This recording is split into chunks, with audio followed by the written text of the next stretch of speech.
मानवीय इतिहास में बहुत से रहस्य छुपे हुए हैं। इसी पर आधारित एक प्राचीन कबड्डी स्टोरी कहानी, कबड्डी कहानी, जिसमें एक साधारण लड़का असाधारण काम कर गया। एक बहुत ही पुराना गांव था। यहाँ कबड्डी खेलने की प्राचीन प्रथा थी। गांव का हर नागरिक कबड्डी खेलने को गर्व समझता था। ज्यादातर नौजवान ही इस खेल में भाग ले पाते हैं। कबड्डी खेलने के लिए फुर्ती के साथ साथ ताकत की भी आवश्यकता होती है। इस गांव में हर घर से कम एक सदस्य खबर कबड्डी में जरूर हिस्सा लेता है, और जिस घर में कबड्डी खेलने वाले नहीं होते उन्हें हीन भावना से देखा जाता है। बल्कि यूँ कहे कि इस गांव में कबड्डी को मर्दानगी का सबूत माना जाता था। गांव में सीनू नाम का एक लड़का रहता था जो शरीर से बहुत दुर्बल दिखाई देता था। उसकी रुचि संगीत में थी। गांव के बाकी लड़के सीनू को अक्सर कबड्डी के लिए ललकारा करते थे, लेकिन सीनू किसी का जवाब देने में सक्षम नहीं था। उसकी उम्र भले ही 22 वर्ष थी, लेकिन उसके शरीर में ताकत 12 साल के बच्चे की भी नहीं थी। सीनू के माँ बाप उसकी शारीरिक दुर्बलता से बहुत चिंतित रहा करते थे।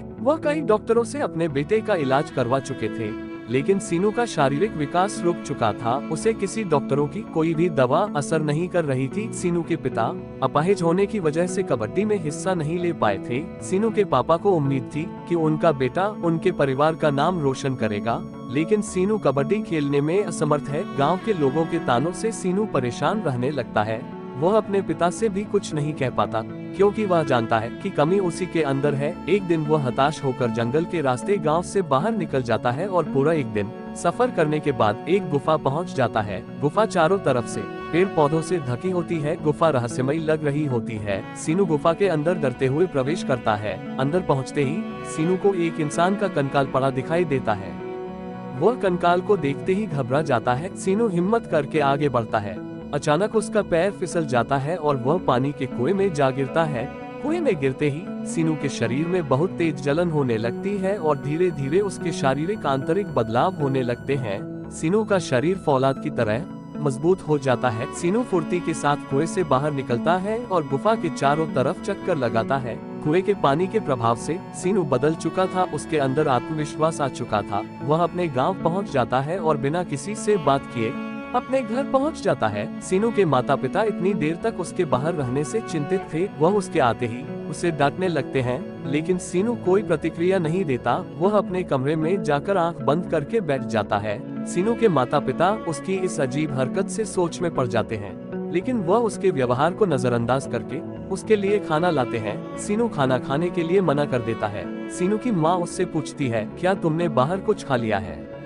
लेकिन सीनू कहता है, मुझे आप लोग अकेला छोड़ दीजिए, मुझे अभी किसी से बात नहीं करना। अगली सुबह सीनू की माँ उसे बाजार से सब्जी लाने को कहती है। माँ की बात सुनते ही वह बाजार चला जाता है, लेकिन बाजार में गांव के कुछ उपद्रवी लड़के उसे परेशान करने लगते हैं। लेकिन सीनू अब बदल चुका था। सीनू उन लड़कों को चेतावनी देता है, लेकिन जब वह नहीं मानते हैं तो वह उन्हें जोरदार ताकत का नमूना दिखाते हुए घायल कर देता है। सीनू की ताकत देखकर सभी लड़के भाग खड़े होते हैं। सीनू को लड़ते देख बाजार में कई लोगों को ताज्जुब होता है। सीनू जब अपने घर पहुंचता है तो उसके घर में कई लोगों की भीड़ जमा हो जाती है। दरअसल जिन लोगों को सीनू ने मारा था वह सीनू की शिकायत लेकर उसके घर पहुंचे होते हैं, लेकिन सीनू के पिता को यकीन नहीं होता कि सीनू ने चारों को अकेले मारा है। सीनू के आते ही उसके पिता उससे पूछते हैं कि क्या तुमने इन चारों को मारा? सीनू हाँ करते हुए सिर हिलाता है। सीनू के पिता अंदर ही अंदर खुश हो जाते हैं, क्योंकि वह अपने बच्चे के अंदर कबड्डी का खिलाड़ी देख रहे थे। अगर सीनू इन चारों को अकेले मार सकता है तो वह कबड्डी खेलने में भी सक्षम है। सीनू के पिता उन चारों लड़कों से हाथ जोड़कर माफी मांगते हैं और सीनू को डांटकर घर के अंदर ले जाते हैं। कमरे के अंदर पहुंचते ही वह अपने बेटे को गले लगा लेते हैं और कहते हैं, बेटा तेरे अंदर इतना साहस कहाँ से आया? क्या तू कबड्डी प्रतियोगिता में हिस्सा लेगा? सीनू अपने पिता की खुशी देखकर मना नहीं कर पाता और कबड्डी खेलने के लिए तैयार हो जाता है। गांव के सभी लोगों में कबड्डी को लेकर उत्साह बना हुआ था। सभी कबड्डी खिलाड़ी प्रतियोगिता में अपना अपना नाम लिखवाने के लिए ग्रामीण अध्यक्ष के पास पहुंच जाते हैं। सीनू भी प्रतियोगिता में हिस्सा लेने के लिए अपना नाम लिखवाने पहुंचता है, लेकिन सीनू के दुर्बलता के कारण उसे कबड्डी में हिस्सा लेने से मना कर दिया जाता है।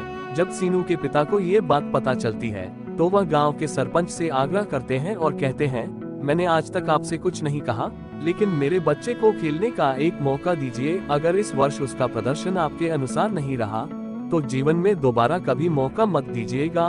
पिछले कई वर्षों से ये गांव कबड्डी प्रतियोगिता में हारता ही आ रहा था, इसलिए सरपंच सोचते हैं इस वर्ष भी यदि हार गए तो क्या फर्क पड़ेगा, और वह सीनू को कबड्डी में हिस्सा लेने की मंजूरी दे देते हैं। खेल प्रारंभ हो जाता है। सीनू कबड्डी खेलने के लिए बेताब रहता है, लेकिन सीनू की टीम का कप्तान उसे खेलने का मौका नहीं देता।